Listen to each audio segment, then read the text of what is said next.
We've got Simon who's going to be speaking to us now as this has just come in. Simon, thank you for joining us. This tweet has come in, of course, with the ambassador to America being Mr. Ibrahim Rasool being said that he's no longer welcome in that country. Does this come as a surprise? Yeah, this is a stunning, stunning development that has just broken here in Washington within the last few minutes. And if Secretary of State Marco Rubio's posting on Elon Musk's social media channel is taken to its logical conclusion, it suggests that the South African ambassador to the United States, Ibrahim Rasool, is about to be expelled from the United States by the Trump administration. In this tweet, Marco Rubio writes, "South Africa's ambassador is no longer welcome in our great country." He describes Ibrahim Rasool as a race-baiting politician who hates America and hates the President of the United States, Donald Trump. "We have nothing to discuss with him, and so he is now considered persona non grata." That coming from the Secretary of State, Marco Rubio, who links in that posting on X to an article published by the pro-Trump right-wing Breitbart News website, written by Joel Pollak, an influential voice in Donald Trump's ear when it comes to the nature of the U.S. relationship with South Africa. He reports in a story that was published earlier today that the South African ambassador told participants in a foreign policy seminar on Friday that President Donald Trump is leading a white supremacist movement in America and around the world. Rasool, reports Breitbart, was addressing the Mapumbangwe Institute for Strategic Reflection in Johannesburg in attempting to explain Trump's recent foreign policy stances against South Africa's property expropriation legislation.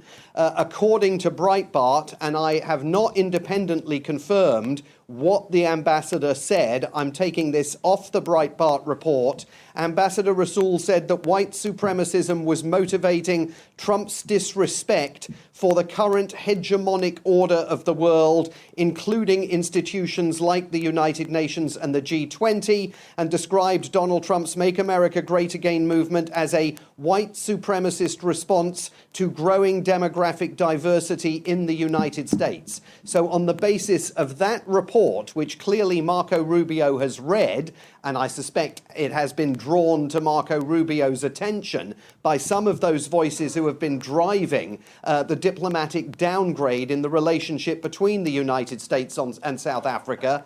Based on that, Secretary of State Marco Rubio is deeming Ibrahim Rasool persona non grata in the United States. This is the lowest point in the history of South African-US relations. It would appear to indicate that Ibrahim Rasool is going to have to pack his bags and leave the United States, that President Ramaphosa now has a major diplomatic crisis, foreign policy crisis on his hands. All of this coming, of course, after Marco Rubio boycotted a meeting of G20 foreign ministers in Johannesburg a few weeks back, and the Treasury Secretary Scott Bessent also boycotted a meeting of finance ministers, both of those meetings preparatory, heading up to the G20 in November, when President Donald Trump was due to be traveling to South Africa for the Leaders' Summit. We still don't know whether he is going to do that. But this ups the ante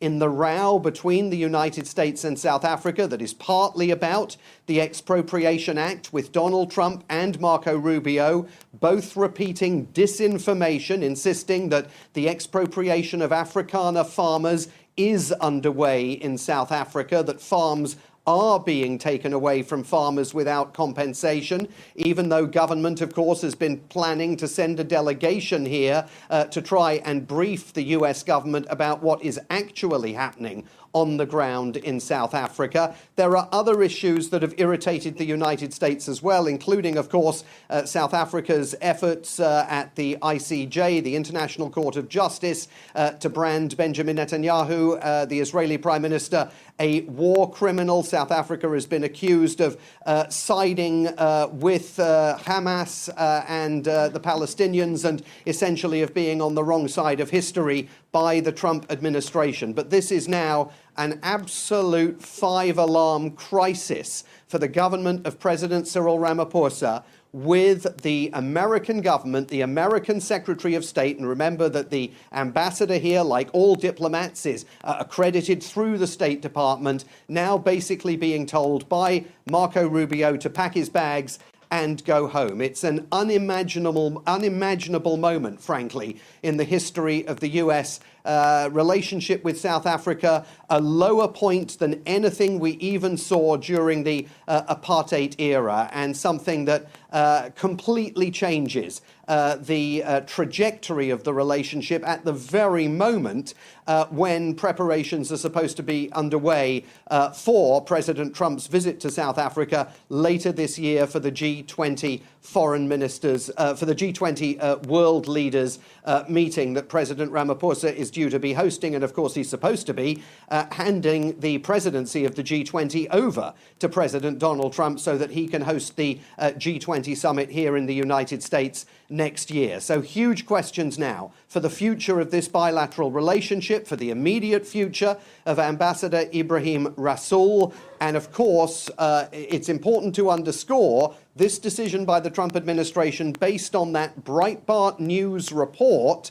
And again, I can't tell you if that's an accurate reflection of what Ibrahim Rasool said in that colloquium earlier on Friday. But certainly, whatever he said has attracted the US government's attention, and not in a good way as far as the bilateral relationship between Washington and Pretoria is concerned. Well, certainly. I mean, that tweet was posted a little under 20 minutes ago, Simon. So a lot of reaction that we will be expecting from many others, and most especially the South African government, with regards to what seemingly is a deteriorating diplomatic spat between the two nations.